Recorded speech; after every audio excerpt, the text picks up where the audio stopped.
Morning students, welcome to Shri Radha Vallabh academy. अपनी class 8 और अपना सब्जेक्ट है हिंदी। बेटा आज हम आपका जो बुक हिंदी है मधुलिका, उसका 5th चैप्टर पढ़ेंगे। 5th चैप्टर आपका कौन सा है? नीड़ का निर्माण फिर। सबसे पहले शब्दों का आपको अर्थ पता होना चाहिए। नीड़ मतलब घोंसला, निर्माण का मतलब होता है बनाना, और फिर यानी बार बार। तो इस कविता के जो कवि हैं हरिवंश राय बच्चन। हरिवंश राय बच्चन को मालूम है आपको? ये हरिवंश राय बच्चन कौन है? आपके जो अभिनेता हैं अमिताभ बच्चन, उनके पिताजी। ठीक है, उन्होंने बहुत सारी प्रेरणादायक कविताएं लिखी हैं। उन्हीं प्रेरणादायक कविताओं में उन्होंने उनकी जो कविता है नीड़ का निर्माण फिर। आज हम इस कविता के बारे में पढ़ेंगे। सबसे पहले हम इस पाठ के जो कवि हैं हरिवंश राय बच्चन, उनके जीवन के बारे में पढ़ेंगे। फिर उन्होंने इस पाठ में क्या बताना चाहा है, क्या संदेश देना चाहा है, इसको पढ़ेंगे। तो अपने जो इस पाठ के जो लेखक हैं, इस कविता के लेखक, उनके बारे में थोड़ा सा मैं आपको बता दूं।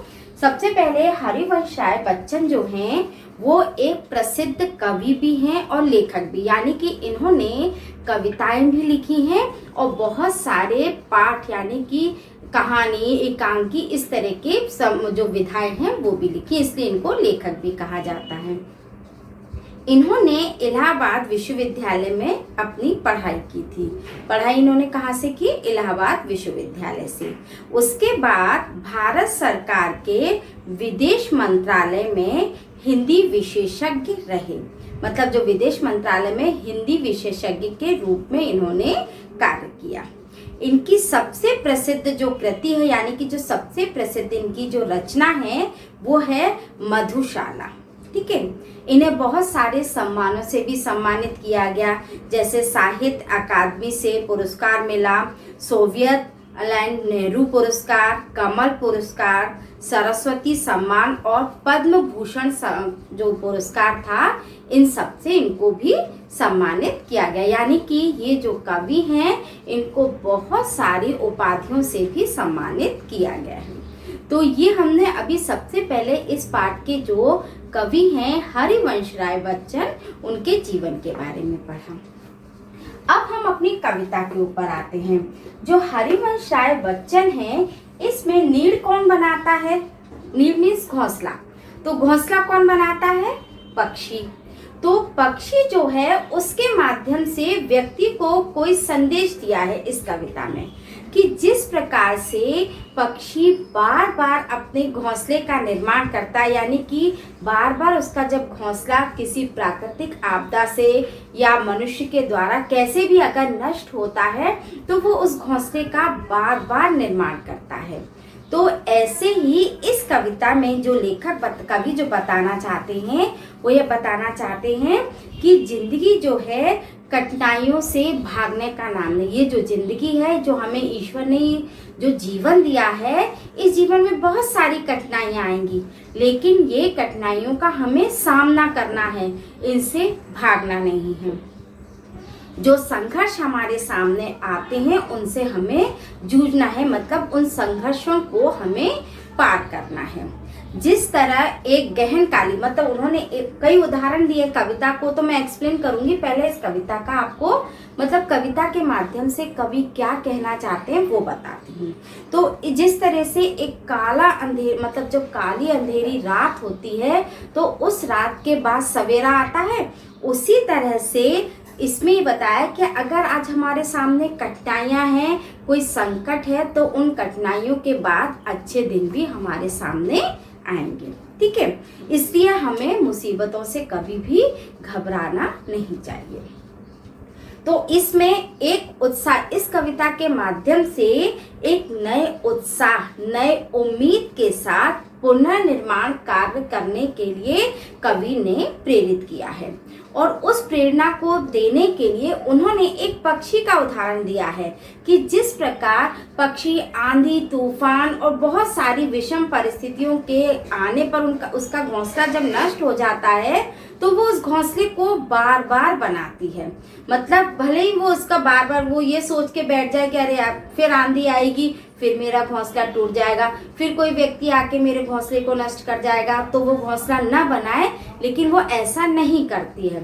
वो पक्षी जो है वो बार बार उस घोंसले का निर्माण करती है। तो इस कविता के माध्यम से जो कवि हैं हरिवंश राय बच्चन, उन्होंने पुनर्निर्माण करने के लिए प्रेरित किया है एक पक्षी के माध्यम से। ठीक है, तो ये मैंने आपको इस पाठ की जो पृष्ठभूमि है, जो एक कविता का सार है, वो मैंने आपको बताया है। ठीक है, अब मैं आपको एक एक पंक्ति पढ़ूंगी कविता की, फिर उसका अर्थ एक्सप्लेन करूंगी। बच्चों, आज हम जो कविता पढ़ेंगे, सबसे पहले उस कविता का अर्थ समझाने से पहले, उसके बारे में बताने से पहले हम इस कविता की रीडिंग कर लेते हैं। ओके, मैं पहले कविता आपको पढ़ती हूँ, उसके बाद में एक्सप्लेन करूँगी। नीड़ का निर्माण फिर, ने का आह्वान फिर। वह उठी आंधी की नभ में, छा गया सहसा अंधेरा, धूल धूसर बादलों ने भूमि को इस भांति घेरा। रात सा दिन हो गया, फिर रात आई और काली, लग रहा था अब न होगा इस निशा का फिर सवेरा। रात के उत्पात भय से भीत जन भीत कणकण, किंतु प्राची से उषा की मोहिनी मुस्कान फिर, नीड़ का निर्माण फिर, नेह का आह्वान फिर सेकेंड है आपका। वह चले झोंके कि कांपे भीम कायावान भूधर, जड़ समेत उखड़ पुखड़ कर गिर पड़े टूटे विटव्वर। हाय तिनकों से विनिर्मित घोंसले पर क्या न बीती, डगमगाए जबकि कंकड़ ईंट पत्थर के महल घर। बोल आशा के विहंगम, किस जगह पर तू छिपा था, जो गगन पर चढ़ उठा था गर्व से निजतान फिर, नीड़ का निर्माण फिर, नेह का आह्वान फिर अगली पंक्ति है बेटा। क्रुद्ध नभ के ब्रज दंतों में उषा है मुस्कुराती, घोर गर्जनमय गगन के कंठ में खग पंक्ति गाती। एक चिड़िया चोंच में तिनका लिए जो जा रही है, वह सहज में ही पवन 49 को नीचा दिखाती। नाश के दुख से कभी दबता नहीं निर्माण का सुख, प्रलय की निस्तंभता से सृष्टि का नवगान फिर, नीड़ का निर्माण फिर, नेह का आह्वान फिर। तो बच्चों, ये आपकी कविता है। अब इस कविता के जो कवि हैं उनके बारे में बताऊंगी। इसमें कवि क्या कहना चाहता है वो बताकर फिर मैं इस कविता की एक एक पंक्ति पढ़कर उसकी व्याख्या बताऊंगी। ओके, नीड़ का निर्माण फिर, नेह का आह्वान फिर। नीड़ का निर्माण यानी एक पक्षी जो है आंधी आने पर जब उसका घोंसला नष्ट हो जाता है तो वह तिनकों को फिर से इकट्ठा करती है और अपने घोंसले का नीड़ यानी घोंसले का निर्माण करती है, और एक एक तिनके का इकट्ठा करके अपने नीड़ यानी अपने घोंसले का निर्माण करती है। उसी तरह से मनुष्य को भी सदा निर्माण की दिशा में कार्य करते रहना चाहिए। ठीक है, एक कहावत भी है कि मतलब जब तक सांस है तब तक आस है, मतलब जब तक हमारे अंदर जीवन है तब तक हमें आस नहीं छोड़नी चाहिए, यानी कि आशा को नहीं छोड़ना चाहिए। तो नीड़ का निर्माण फिर, नेह का आह्वान फिर। नेह यानी प्रेम, मतलब इसमें बताया है कि जो कवि मतलब जो पक्षी है वो घोंसला बार बार बनाता है और वह प्रेम का मतलब प्रेम के माध्यम से आह्वान यानी कि व्यक्ति को पुकारता है। बह उठी आंधी की नभ में छा गया सहसा अंधेरा, धूलि धूसर बादलों ने भूमि को इस भांति घेरा। मतलब वातावरण कैसा हुआ कि मतलब बहुत तेज आंधी आई, सहसा अंधेरा छा गया और सारे जो बादल है उसमें मतलब धूल भर गई पूरे में, और भूमि को इस भांति उस बादलों ने उस धूल ने घेर लिया जैसे मतलब उस समय दिन होते हुए भी रात का सा मौसम प्रतीत होने लगा। फिर रात आई और काली लग रहा अब ना होगा, मतलब रात और काली हो गई और अब ऐसा लगा कि मतलब सवेरा नहीं होगा या प्रातः नहीं होगा। देखो, इसके माध्यम से बताया है कि व्यक्ति के जीवन में भले ही कितने संकट आ जाए, कितनी भी विषम परिस्थिति आ जाए, लेकिन वह उसका सामना करे। ठीक है।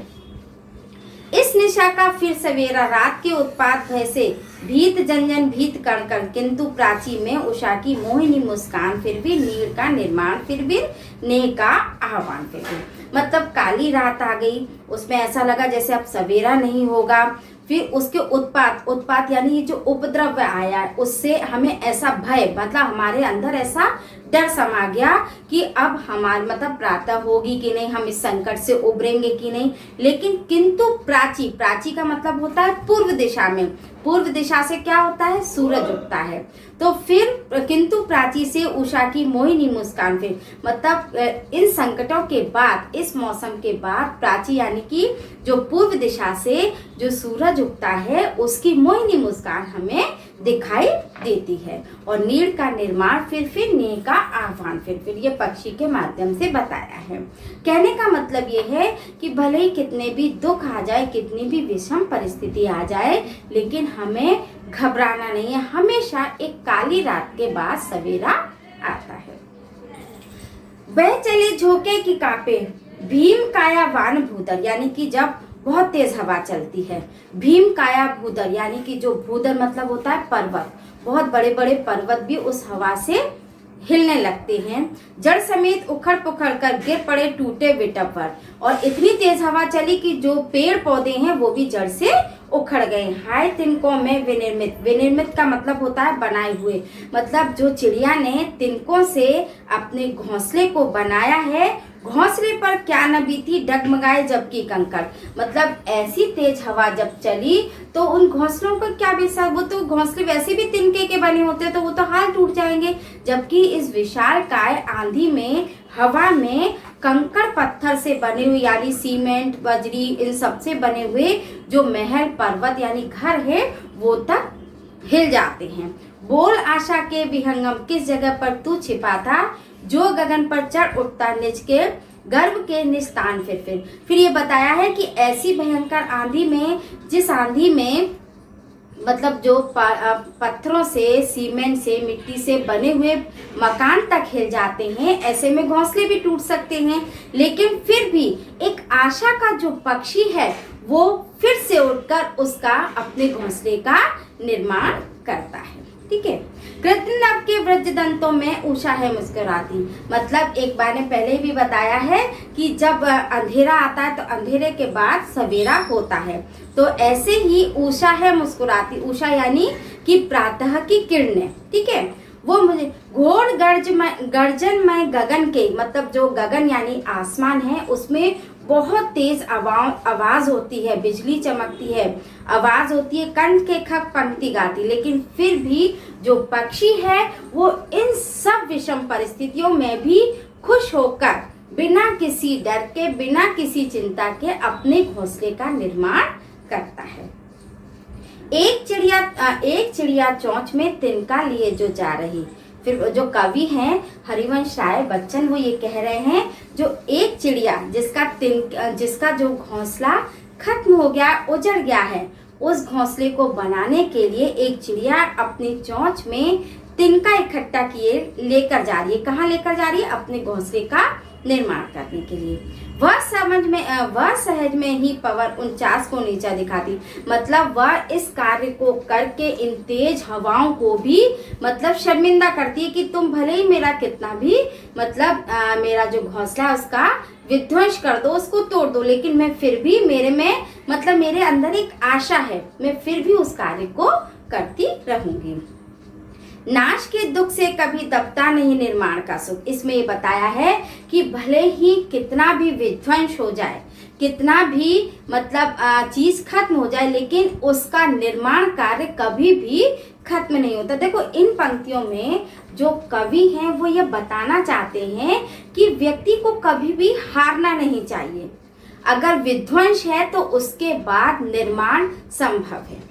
आप लोग आप लोगों ने देखा होगा कई देशों में कोई विनाश लीला हो जाती है, प्राकृतिक आपदा हो जाती है, बाढ़ आ जाती है, या फिर क्या कहते हैं आंधी चली, भूकंप आ गए, लेकिन उससे दुनिया खत्म तो नहीं होती है। व्यक्ति उस खत्म के बाद भी प्रयत्न करके अपने देश को प्रगति की राह पर चलाता है। तो ये एक अंदर जो व्यक्ति की शक्ति है, जो आशा की किरण है, वो किरण कभी भी खत्म नहीं होती। और इस कविता के माध्यम से कवि यही बताना चाहते हैं कि दबता नहीं निर्माण का सुख, यानी भले कितना भी प्रलय आ जाए, कितना भी विध्वंस हो जाए, लेकिन इस विध्वंस के कभी भी निर्माण का कार्य खत्म नहीं होता है। प्रलय की निस्तंभता, निस्तंभता का मतलब होता है खामोशी, बिल्कुल शांत। जब प्रलय आती है तो क्या होता है, सृष्टि बिल्कुल शांत हो जाती है, अपना जो प्रकृति है बिल्कुल शांत हो जाती है, निस्तंभता छा जाती है, खामोशी छा जाती है। लेकिन सृष्टि का नवगान फिर भी व्यक्ति उस सृष्टि का नवगान यानी नव निर्माण करता है। नीर का निर्माण फिर नेह का आह्वान फिर मतलब जो पक्षी है वो अपने घोंसले का निर्माण होने के बाद, घोंसले का विध्वंस यानी उसका नष्ट होने के बाद अपने उसका घोंसले का निर्माण बार बार करता है, और ये प्रेम का आह्वान और प्रेम से वो पुकारता है। तो ये तो बेटा आपका कविता का सार है, जो मैंने पंक्तियों को पढ़ा और उसका सार आपको बताया।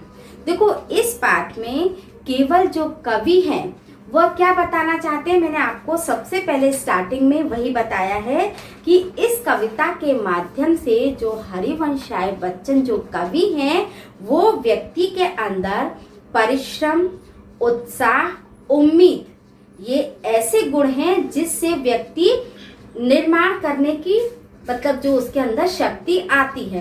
तो इस पाठ के माध्यम से जो हरिवंश राय बच्चन जो कवि हैं, व्यक्ति के अंदर परिश्रम, उत्साह, परिश्रम जैसे गुणों का विकास करना चाहता है, और वह चाहता है कि व्यक्ति आशावान बने।